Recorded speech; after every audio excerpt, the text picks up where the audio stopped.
বিশ্বকাপে round of 32-তে প্যারাগুয়ের কাছে টাইব্রেকারে হেরে ছিটকে গেছে চারবারের বিশ্ব চ্যাম্পিয়ন জার্মানি। আর তাতেই কিংবদন্তি গোলরক্ষক ম্যানুয়েল নয়ারের জার্মান জাতীয় দল অধ্যায়ের ট্র্যাজিক পরিসমাপ্তি ঘটল। প্যারাগুয়ের বিপক্ষে হতাশাজনক পরাজয়ের পর আবেগ লুকাতে পারেননি খোদ এই অভিজ্ঞ জার্মান গোলরক্ষকও।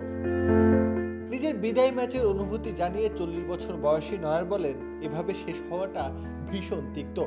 দীর্ঘ আন্তর্জাতিক ক্যারিয়ারে অসংখ্য ট্রফি, অবিস্মরণীয় সব সেভ আর নেতৃত্বের প্রতীক হয়ে ওঠা এই গোলরক্ষকের বিদায় তাই অর্জনের বদলে হয়ে রইল আক্ষেপের এক গল্প। চিয়ার আপের রিফ্রেশিং স্বাদে সবার মুখে হাসি ছড়াবে। চিয়ার আপ ছড়ায় হ্যাপিনেস। প্যারাগুয়ের বিপক্ষে ম্যাচটি ব্যক্তিগতভাবে নয়ারের জন্য দুঃস্বপ্নে পরিণত হয়। ম্যাচটিতেই তিনি বিশ্বকাপ ইতিহাসে প্রথম গোলরক্ষক হিসেবে টানা 10 ম্যাচে গোল হজমের রেকর্ড গড়েন, যা তার বর্ণাঢ্য ক্যারিয়ারের শেষ পরিচ্ছেদে রেখে গেল অস্বস্তির ছাপ।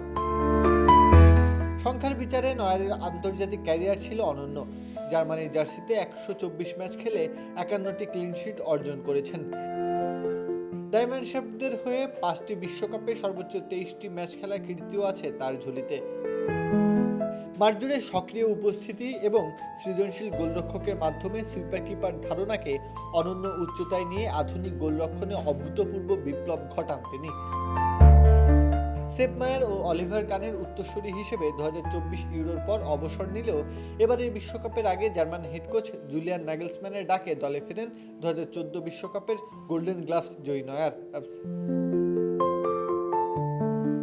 কিন্তু ফুটবলের নির্মম সৌন্দর্যের নিরিখে সব কিংবদন্তিকে একদিন শেষ বাঁশি বাজলে ছেড়ে যেতে হয় মাঠ।